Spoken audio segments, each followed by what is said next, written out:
Assalamualaikum warahmatullahi wabarakatuh. Perkenalkan, nama saya Fania Sintia Putri. Di sini saya akan menjelaskan tentang beberapa materi. Yang pertama ada fonologi. Secara etimologis, fonologi berasal dari dua kata Yunani yaitu pon yang berarti bunyi dan logos yang berarti ilmu. Maka pengertian fonologi adalah ilmu bunyi. Fonologi merupakan bagian dari ilmu bahasa yang mengkaji bunyi. Objek kajian fonologi yang pertama adalah bunyi bahasa atau fon, yang disebut tata bunyi atau fonetik, dan yang kedua mengkaji fonem yang disebut tata fonem atau fonemik. Dengan demikian, dapat ditarik kesimpulan bahwa fonologi adalah bagian dari ilmu bahasa atau linguistik yang mempelajari suara-suara bahasa, proses terbentuknya, dan perubahan yang terjadi. Jenis-jenis fonologi yang pertama, fonetik. Berdasarkan definisi yang ditemukan para ahli, secara umum dapat dikatakan bahwa fonetik adalah bidang linguistik yang mempelajari bunyi bahasa, baik itu prosesi bentuknya dan bagaimana bunyi diterima oleh telinga pendengar. Yang kedua, fonemik. Menurut Abdul Khair, fonemik adalah cabang studi fonologi yang mempelajari bunyi bahasa dengan memperhatikan fungsi bunyi tersebut.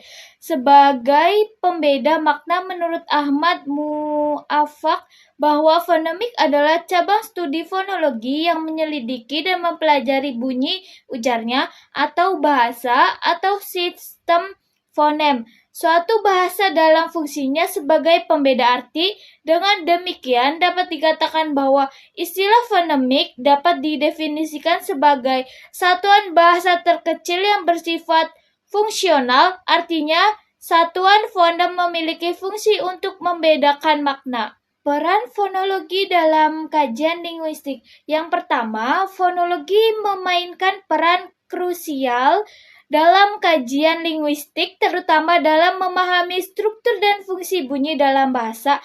Yang kedua, fonologi mengkaji bagaimana bunyi diorganisasikan dalam sistem bahasa tertentu. Yang ketiga, dalam pembentukan kata, fonologi berperan dalam proses morfologis seperti asimilasi bunyi dan penyesuaian bunyi saat morfem. Yang keempat, fonologi juga berkontribusi pada identitas sosial melalui aksen dan dialek yang mencerminkan latar belakang budaya penutur. Yang kelima, pemahaman tentang fonologi memiliki aplikasi praktis dalam mengajar bahasa. Teknologi mengenal suara dan analisis linguistik yang lebih luas, termasuk sintaksis dan sematik. Yang keenam, fonologi berfungsi dalam pembentukan makna kata melalui perubahan bunyi. Yang kedua ada morfologi. Secara etimologi, kata morfologi berasal dari kata morf yang berarti bentuk dan kata logi yang berarti ilmu. Jadi, secara harfiah, kata morfologi berarti ilmu mengenai bentuk. Di dalam kajian linguistik, morfologi berarti cabang ilmu bahasa yang mengkaji seluk-beluk bentuk kata dan perubahannya serta dampak dari perubahan itu terhadap arti atau makna. Pada kamus linguistik, pengertian morfologi adalah bidang linguistik yang mempelajari morfem dan kombinasi-kombinasinya atau bagian dari struktur bahasa yang mencakup kata dan bagian-bagian kata yaitu morfem. Definisi morfem. Morfem adalah bentuk bahasa yang terkecil yang tidak dapat lagi dibagi menjadi bagian-bagian yang lebih kecil.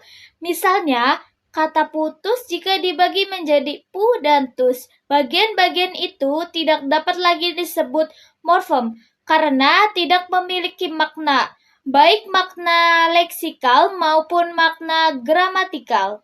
Jenis-jenis morfem terbagi menjadi dua. Yang pertama, Morfem bebas. Morfem bebas adalah morfem yang tanpa keterkaitannya dengan morfem lain dapat langsung digunakan dalam pertuturan. Morfem bebas disebut juga dengan morfem akar, yaitu morfem yang menjadi bentuk dasar dalam pembentukan kata.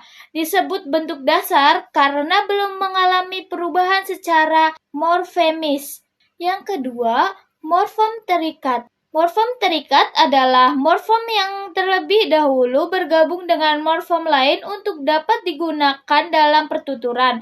Morfem ikat disebut juga morfem afiks. Berdasarkan pengertian tersebut, maka morfem terikat karena morfem ini tidak memiliki kemampuan secara leksikal, akan tetapi tetap merupakan penyebab terjadinya makna gramatikal.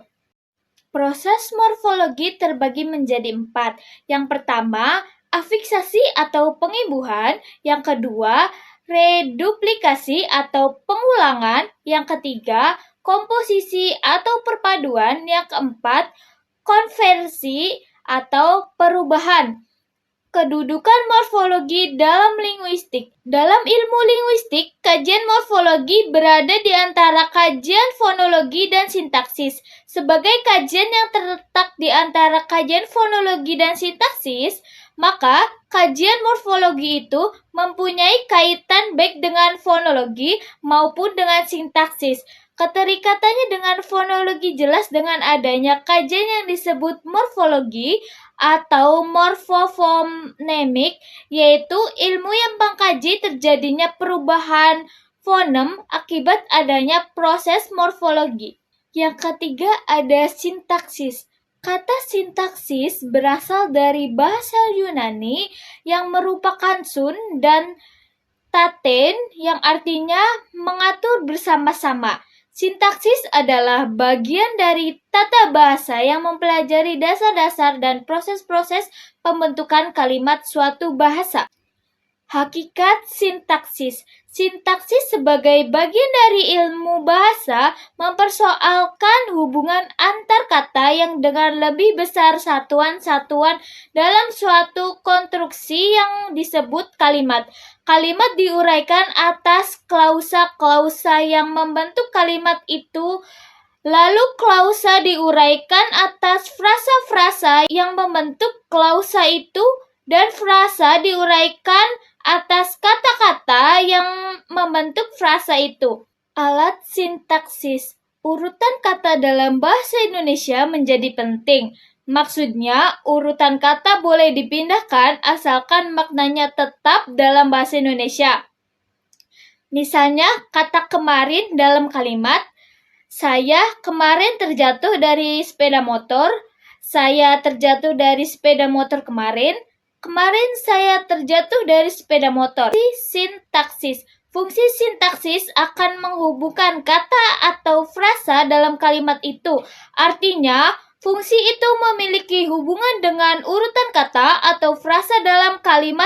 Fungsi sintaksis utama dalam bahasa adalah subjek, predikat, objek, keterangan, dan pelengkap. Yang keempat, ada semantik. Kata semantik berasal dari bahasa Yunani yang artinya tanda atau lambang. Semantik pertama kali digunakan oleh seorang filolog Prancis bernama Michel Beerl. Pada tahun 1883, kata semantik kemudian disepakati sebagai istilah yang digunakan untuk bidang linguistik yang mempelajari tentang tanda-tanda linguistik dengan hal-hal yang ditandainya. Oleh karena itu, kata semantik dapat diartikan sebagai ilmu tentang makna atau tentang arti, yaitu salah satu dari 3 tataran analisis bahasa: fonologi, gramatika, dan semantik. Jenis-jenis semantik. Yang pertama, semantik behavioris. Yang kedua, semantik deskriptif. Yang ketiga, semantik generatif. Yang keempat, semantik generatikal.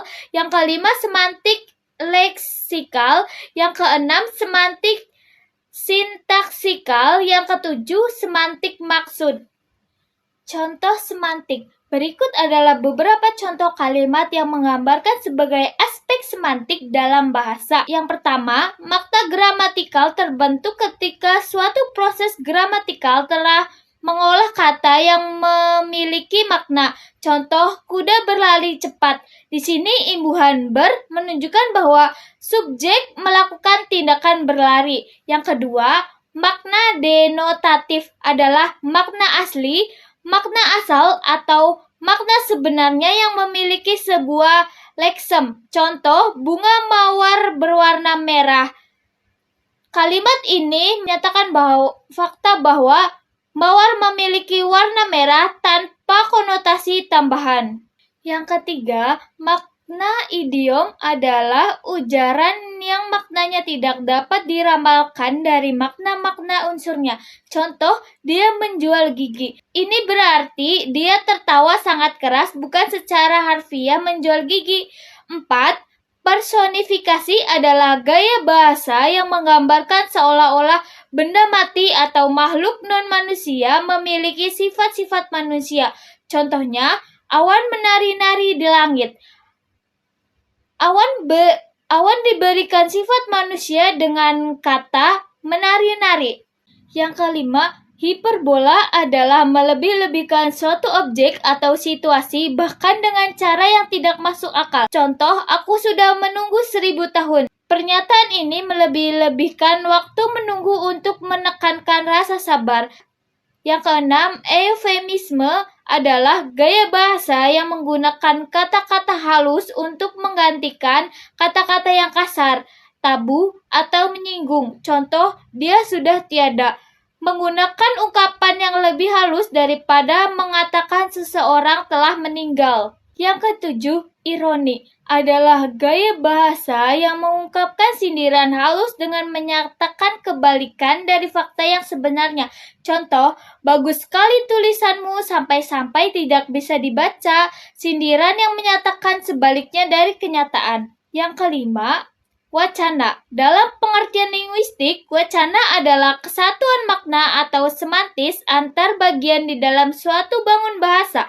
Oleh karena itu, wacana sebagai kesatuan makna dilihat sebagai bangun bahasa yang utuh karena setiap bagian di dalam wacana itu berhubungan secara padu. Selain dibangun atas hubungan makna antar satuan bahasa, wacana juga terkait dengan konteks. Konteks inilah yang dapat membedakan wacana yang digunakan sebagai pemakaian bahasa dalam komunikasi dengan bahasa yang bukan untuk tujuan komunikasi. Struktur wacana. Dalam Kamus Besar Bahasa Indonesia, struktur adalah cara suatu hal atau unsur disusun. Struktur juga diartikan sebagai unsur-unsur atau bagian yang dibangun dalam pola tertentu. Wacana juga memiliki struktur tersendiri. Suatu wacana bisa dikatakan utuh apabila memiliki struktur yang lengkap. Secara umum, bagian wacana dibagi menjadi 3, yakni pembuka, isi, dan penutup. Jenis-jenis wacana ada 5. Yang pertama, wacana deskripsi. Yang kedua, wacana eksposisi. Yang ketiga, wacana argumentasi. Yang keempat, wacana persuasi. Yang kelima, wacana narasi. Mungkin itu saja penjelasan materi dari saya. Kurang lebihnya mohon maaf. Wassalamualaikum warahmatullahi wabarakatuh.